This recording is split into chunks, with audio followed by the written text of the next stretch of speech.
महाराष्ट्राच्या विधानसभेच्या निवडणुकीत यंदा कोल्हापूर जिल्ह्याने सर्वाधिक मतदानाचा टक्का नोंदवून एक वेगळा विक्रम केलाय। मतदानाची वाढलेली टक्केवारी कोणाला फायदा करणार, कोणाला धक्का बसणार आणि या मागची प्रमुख कारणं काय याचाच आढावा आपण आजच्या व्हिडिओच्या माध्यमातून घेणार आहोत। कोल्हापूरचा विक्रम। कोल्हापूर जिल्ह्यातील 10 विधानसभा मतदारसंघांमध्ये 75% जास्त मतदान झाले। विशेष म्हणजे महिला मतदारांनीही मोठ्या प्रमाणावर मतदान करून आपला सहभाग नोंदवलाय।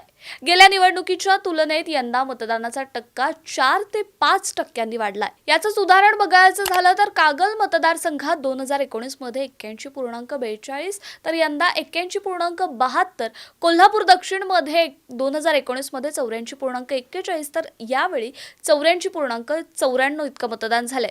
यातील वाढ तुलनेने सध्याच्या राजकीय परिस्थितीची महत्त्वाची मानली जाते। मतदानाच्या टक्केवारीचा इतिहास आणि त्याचा परिणाम।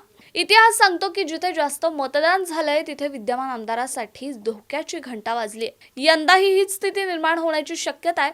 कोल्हापूरसह राज्यभरात वाढलेली मतांची टक्केवारी कोणाच्या बाजूने झुकणार हे 23 नोव्हेंबरला निकालातून स्पष्ट होईलच। निवडणुकीतील महत्त्वाचे मुद्दे आणि संघर्ष। यंदाच्या निवडणुकीत अनेक मुद्दे चर्चेत राहिले। सर्वप्रथम राजकीय अस्थिरता, सत्तांतर, पक्षांतर्गत फोडाफोडी, महागाई आणि शेतीचे प्रश्न, शेतीसाठी विविध योजना व कर्जमाफीचे मुद्दे, महिला सुरक्षेचे प्रश्न, लाडकी बहीण सारख्या योजनांवर देखील भर दिला गेला। महायुती आणि महाविकास आघाडी यांच्यातील संघर्ष तर चर्चेत होता, पण त्यात बंडखोर नेत्यांनी अनेक रंग भरले। कोल्हापूरमधील 3 प्रमुख मतदारसंघांनी वेगळं लक्ष वेधून घेतलं।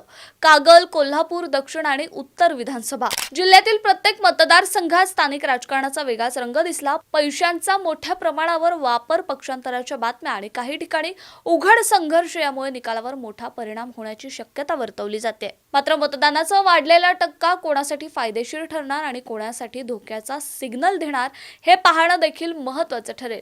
कोल्हापूर जिल्ह्याचा मतदानाचा हा टक्का लोकशाहीला बळकटी देतो, पण प्रस्थापित आमदारांसाठी तो आव्हान बनू शकतो। कोल्हापूर जिल्ह्यातील वाढलेलं मतदान हे लोकशाहीसाठी सकारात्मक आहे, पण या सगळ्यामुळे निवडणुकांच्या निकालांमध्ये मोठे बदल देखील होण्याची शक्यता नाकारता येत नाही।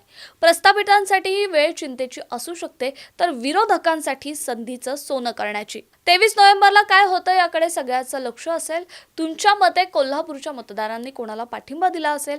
तुमचं मत आम्हाला कमेंटमध्ये जरूर कळवा आणि पाहत रहा सिविक मिरर।